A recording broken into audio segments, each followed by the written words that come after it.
इसलिए उनको फिर से शिव जी के घर पर जन्म लेना पड़ा। गणेश जी हमारे यहाँ पंचेश्वर यानी 5 देवता ऐसे हैं जो अनादि हैं। ये भी पंचेश्वर महादेव पहले देव हैं हमारे महादेव। 5 देवता ऐसे हैं जो अनादि, महादेव अनादि। दूसरे नंबर पर हैं भगवान विष्णु जो अनादि। तीसरे नंबर पर है दुर्गा मैया जो आज की नहीं है, अनादि है, 3।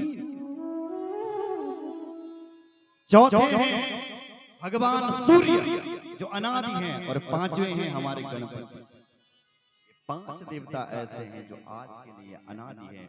इसलिए इनका पार्वती के ब्याह में भी गणेश जी का पूजन हो रहा है। बोलो जय श्री राम।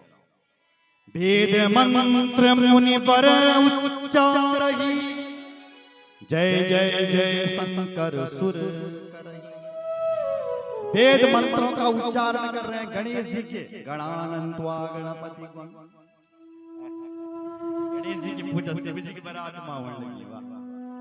विधि विधान से पूजन हो रहा और जब पूजन निपट गया, भोले बाबा के पूरे संस्कार निपट गए और तब हमारे जो भूत प्रेत कौन बैंड बजाया, क्या बैंड बजा, क्या नाचने लगे।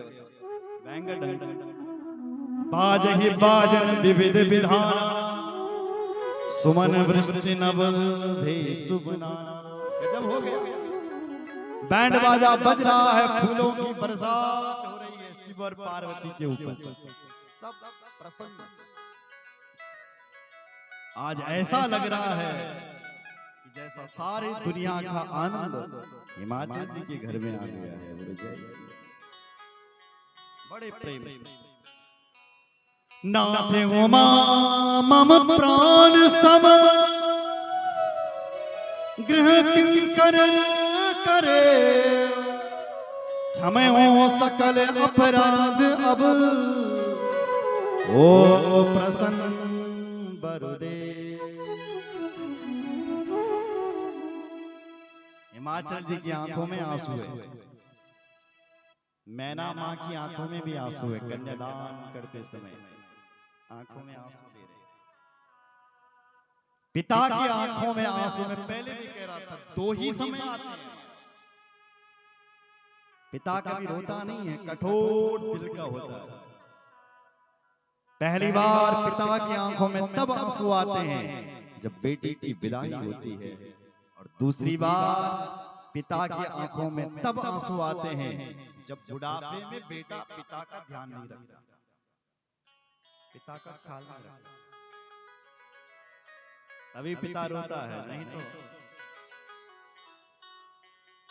हमारे देव तुल्य बुजुर्ग भाइयों के मन में कभी आंसू नहीं आ सकता। रोते हुए दान दिया और मैना मैया शिव जी से प्रार्थना कर रही। बोले महाराज हमारी बेटी ध्यान से रखिया, इसके जितने भी अवगुण हैं सब माफ करिया। बहुविधि शंभु सासु समुझाई, गवने भवन चरण सिरुनाई। बहुविधि शंभु सासु समुझाई। सासु जी शिव जी ने समझाने लगी। जननी उमा बोली तब नीनी, देव चंग सुंदर सिख दीनी। पतिव्रताओं के क्या लक्षण होते हैं? एक स्त्री को अपने पति के घर में क्या करना चाहिए, क्या नहीं करना चाहिए, कैसे से रहना चाहिए, कैसे नहीं रहना चाहिए, ये सब बातों का निरूपण वहां पर किया गया है। अपनी बेटी के लिए बोले हैं, बेटी करहु सदा शंकर पद पूजा, नारी धर्म पति देव न दूजा।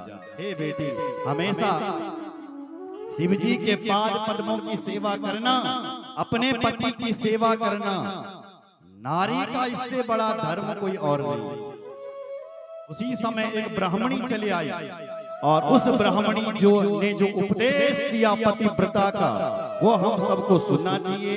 वो आज के समय में सुनने लायक है। बोलो जय श्री राम। वैसे वो